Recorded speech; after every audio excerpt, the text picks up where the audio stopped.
Dear teachers, the important thing in the NAC is how to prepare the step for COPO attainment. So these are the steps which we have to follow it. First is the details. You have to write it down, the details of the course. That is the course objectives. It has been given here. Okay, and then you have to write down the course prerequisite and the course objective also. And this is the first step that you have to do it. Write it down, the course objectives and subject name, whatever may be the second year or third semester or fourth semester, whatever it may be. And then you can go for the second step, that is outline the course outcomes. That is, you have to write it down, the course outcomes, CO1, CO2, CO3 and CO4. So you have to collect the CO1, CO2, CO3, CO4 from your syllabus, or it may be given or may not be given. You have to write it down, the CO1, CO2, CO3, CO4, type it out. Then go for the step 3 now. This step 3 is outline of the programs, that is outline for the program outcomes and the program specific outcomes. So perform the CO mapping with the PO and PSO as illustrately shown below now. You can see here, so the program specific outcomes which are being there in the syllabus, write it down as it is. PSO1, here it is, we have got the example of the subject. That subject is of data structures and algorithm lab. So you can see now here the PSO1, PSO2, PSO3 has been already given to the right hand side, and left hand side we have got the program outcomes, that is PO1 to the PO12. So these are the 3 steps. Then go for the step 4.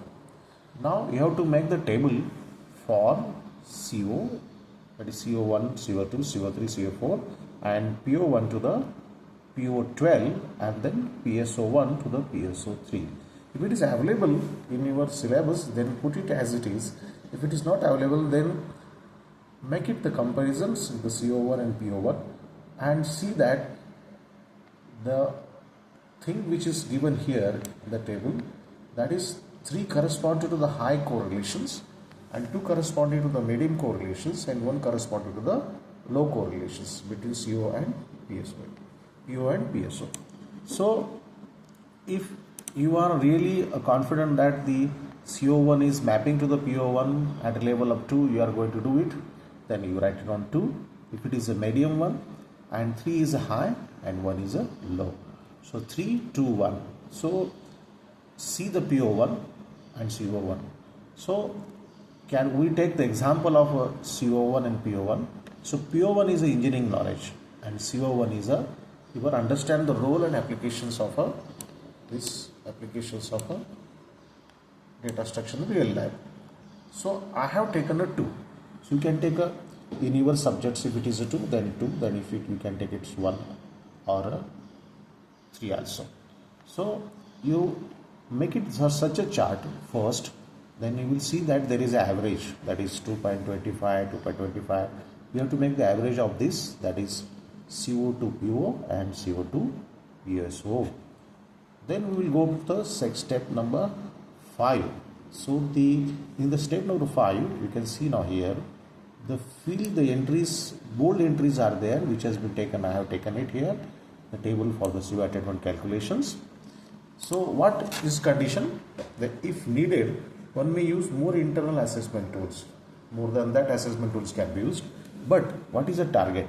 So if you take the 60% first division as a target, as per the requirements of the course and the program, further the target remains same for direct and indirect assessments. So you have to see that P is a target value and that is a 60% is there. So you make the table like this, CO attainment calculation table. So first is a direct attainment. In that we have got an internal attainment and then external attainment. And then we have got a second type of attainment, that is called as indirect assessment. And here we see now there is a CA1 and CA2. That is, we have got a first one, that is called as attainment calculation, that is a P, If the number of students who have scored more than target P, then we have to write it down here. P, that is the number of students here and the number of students for the internal assessments. So you have taken a 2 tests suppose, then you have to write it down the number of students. Okay, if 40 students are there, no problem. Percentage of students who have achieved the target. So the number of students who have achieved the score more than target P is suppose 60%, more than 60% marks they have got it. If the number of students are 20, then 20 will be the value for P, the target for the value to P. Okay, so then percentage of students who have passed achieved the target, that is P divided by N. So then you have to write it down, put it down. The N is the number of students who have appeared in the exam. Suppose I have got the P numbers, the 20, and N is a 60. Out of 60, 20 students have passed the 60% marks. Got the 60% mark. Then you can go to this now. P divided by N into 100. P divided by N into 100 in this way. So you can calculate A is equal to, that is P into N. What will happen is that, so in test 1, that is CA1, you have got 20 divided by 60 into 100. In the test 2, suppose there are 15 students are there, 15 divided by N, that is 60 into 100. If there is suppose the number of students who have passed the score is 15, and 15 students divided by 60 into 100. Then for exit survey, the exit survey comes under the indirect assignment, where you have to go for the survey where this is applicable for the students who have passed out from the first year. That is the exit survey for the first year, second year, third year and the last year.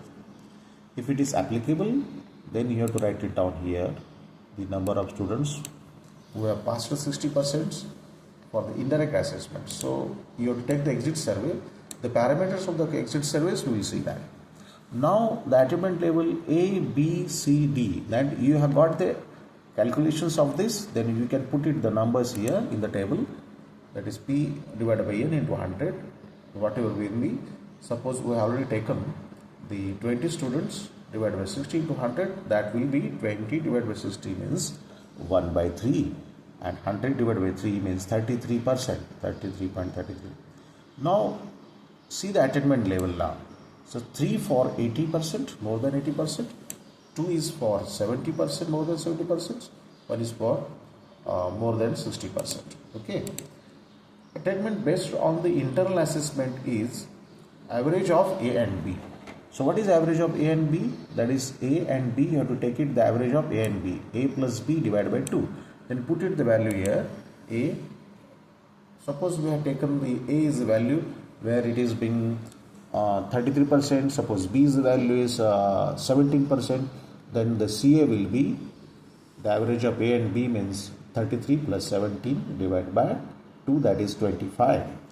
Direct CU attainment, that is 40% of CA, that is 40% of this, okay, 60% of the end term C, that is direct assessment.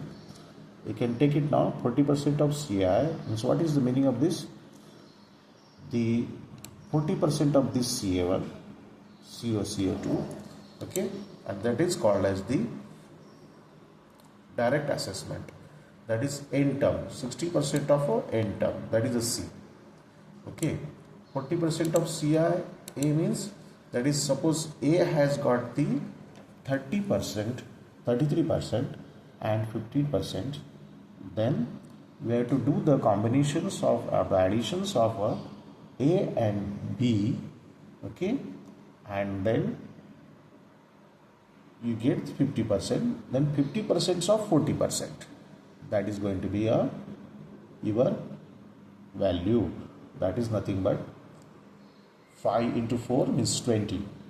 20 will be the 20% of the average value of CIA. That is nothing but the CIA. If it is a 50%, the 50% of 50%, that is nothing but the your 20. Then 60% of end of semester, that is end term, that is C. Here it is, ESE has been given, that is external examination, that is C has been given. 60% of that has been taken, DA, and then put it value here, DA. Then indirect CO attainment level A based on the exit survey. If it is applicable, you may take or may not take. Okay. And after exit survey is a survey where you have to take you have to give the many questions to the students, and based on that survey or the questions, you have to give the marks, and that you can put it here, the marks will be there. Now what will happen is that now next is 80% of DA. What is the meaning of this? Direct assessment has been calculated here. Suppose we have already calculated 20 here, 60% of end term semesters. Suppose we have calculated, suppose a 20, then 20 plus 20, that is 40. 40 of 80, that will become here. Okay, and then 20% of indirect assessments, that will come here. That is IA values of this will come here. Then CO attainment level, that is 80% of DA and 20% of internal assessment. So both has to be calculated, and that will come out as a course outcome attainment level. So this will be the steps. Now what will the sixth number steps is the after filling in the details in the first step, P and P divided by N, assign the attainment level, that is 3 to 1 according to the P divided by N values based on the direct assessment 1, direct assessment 2 and indirect assessment. Also the attainment level are we already defined, 3 if more than 80% of the students achieved the target, 2 for 70% more than, 1 for 60% more than. Okay, so direct assessment 1 refers to the evaluation through the internal assessment, which majorly includes the continuous assessment terms, that is the internal assessment test, lab assignments, and then home assignments, class assignments. So for calculation of direct assessment 1 and direct assessment 2 has been given here. So whatever is been writing in this table has been given here. That is direct assessment number 1 is referring to the lab assessment, then internal assessment, home assignments, like that. So direct assessment 2 refers to the evaluation of a end semester examination, that is ESE, which has been given here. Okay, this is ESE. Okay, and then we'll see now. Now you can see indirect assessment refers to the feedback survey taken from the students, taken from the faculty employers, and then exit feedback survey must be taken before the end of the semester. I have already told you that if you want to take it, the exit survey, you can take it from the students, last year students, or from the faculty, and employers means the industry people, and then exit survey has got the rank between 1, 2, 3 for each CO. So these are the conditions for direct assessment 1, direct assessment 2 and indirect assessment to calculate this whole table. So you can see now here course outcome exit survey for the students has been given here as an example. Okay, and you can put it here whatever may be the numbers, that is whether it is a low, whether it is moderate. It may be the course outcome may be your CO1, CO2, CO3, and then 1 is low and 2 is moderate and 3 is a high. And this is a sample one of the course exit survey for the students. You can take your own course outcomes and then you can go ahead. So C1, CO2, CO3, CO4, this is the sample which has been taken. You can take it this sample as it is, no problem. Next step is sample 2. The course exit survey sample has been given here. So you can take this as it is and you can put it in your course file and write it down the labels also. Faculty employee survey, this is also one of the sample. So these 3 samples you can put it as it is, or you may change yourselves and you can put it in your course file. Further steps to follow the calculation of a course outcome attainment. So what we can do it now, this is a very important part of your CO attainment. Please refer to the first column in the table, that is convention used in A, B, C, D, E for each parameter to calculate the CO attainment. Now see now in orange. So the first column in the table. So you can see now here the assign the attainment level. We already decided that 3 is for 80%, more than 80%, 2 is for more than 70%, 1 is for 60% for direct assessment 2 and indirect assessment also.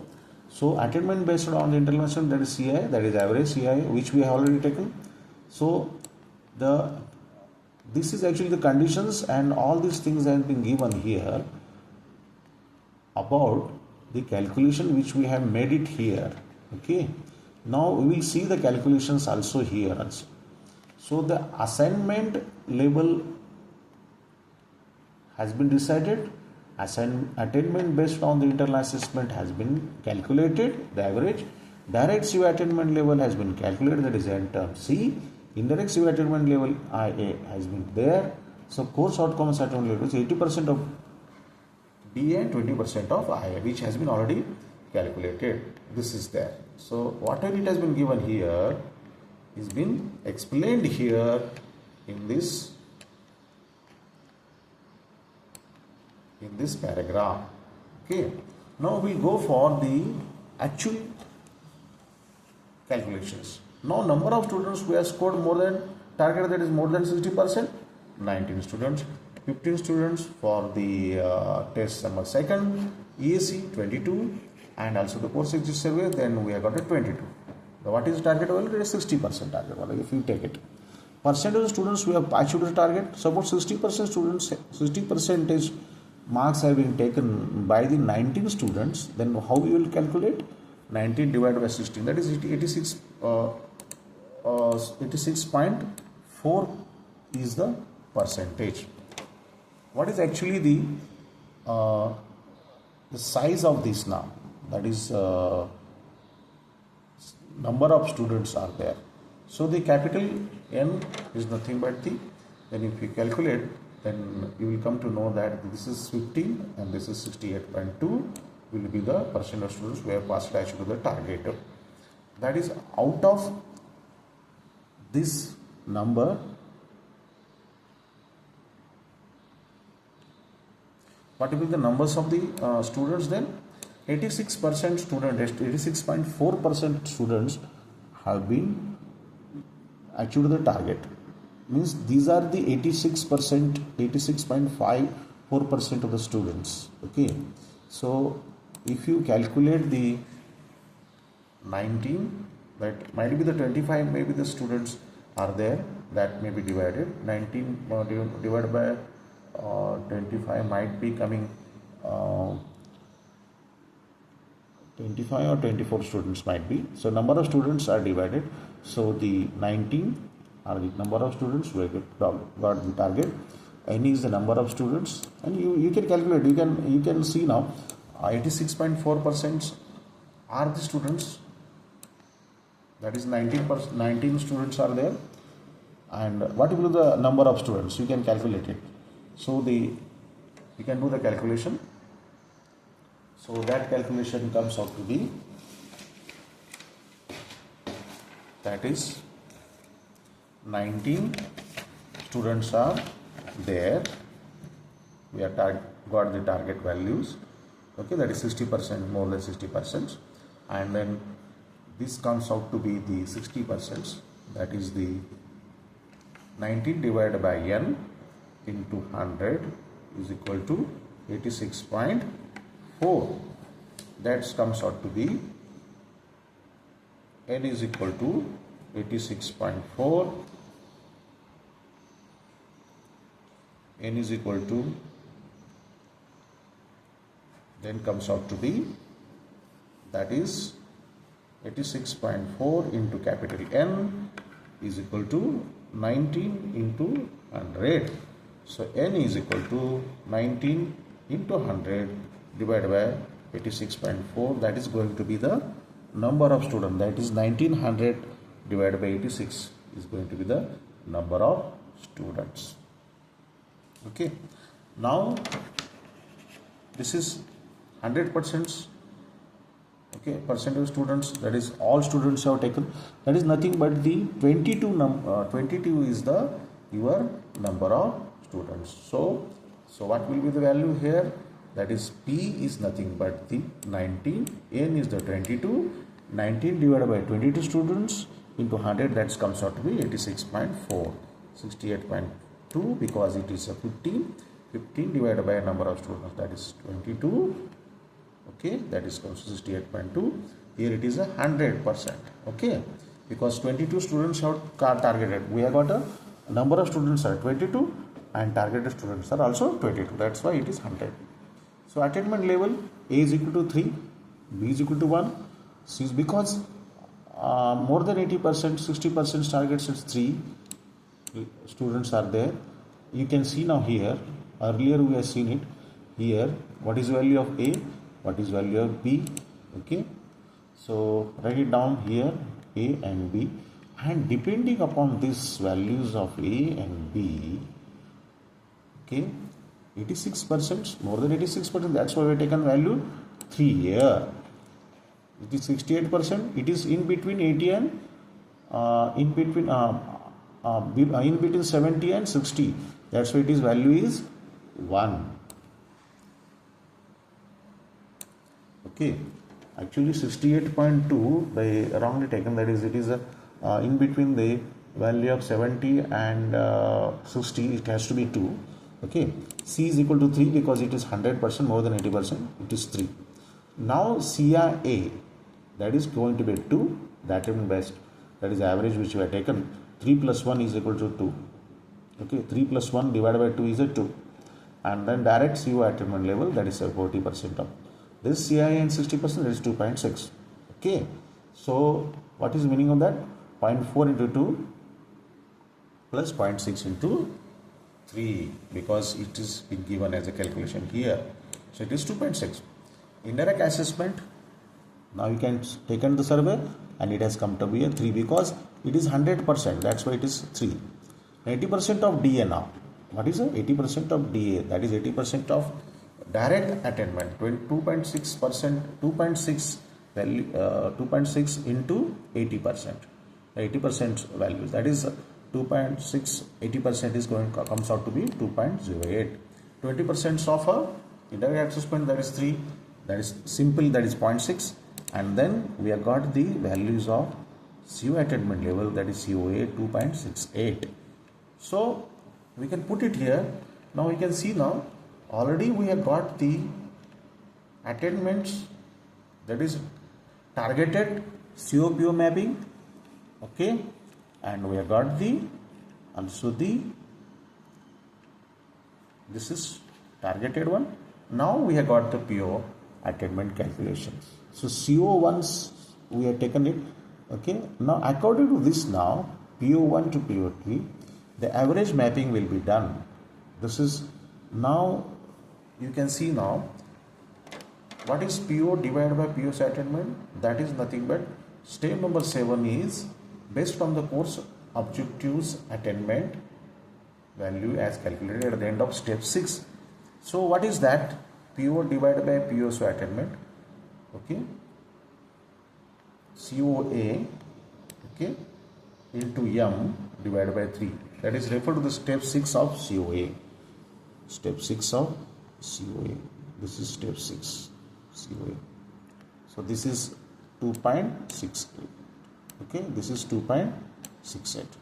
Okay, now 2.68 is going to be the value for this now. This is COA is a 2.68. Okay, that is, and then you can see now here the capital M has been given here. So, and that is nothing but the divided by 3, M divided by 3. So the values of the average is given here. We have put it the PO's values, the values in this way. Okay, and then we have got the values, the average mapping is there, and then the average mapping is here, M has been given. So m is here, this is average value, that is m, you can put the value of m here, the COA is there, and then m divided by 3. Okay, this is m. Okay, now 2.25 you can take it as it is, the value is here, the value which has been there in the average, we have taken it as it is, and then we have calculated the COA. COA has been taken as 2.68, so that 2.68 into m, m is nothing but this value 2.25. so we can take the example that COA is 2.68, okay, into m means nothing but the 2.25 and divided by 3, that is COA is 2.68, okay, into m, this is 2.25 and then divided by 3, that comes out to be 2.01. so this is called as the PO PSO attainment. If any problem is there, you can call me on my number 9922254371, or you can email me on dineshbhanchate@gmail.com, and you can ask the questions. Thank you very much.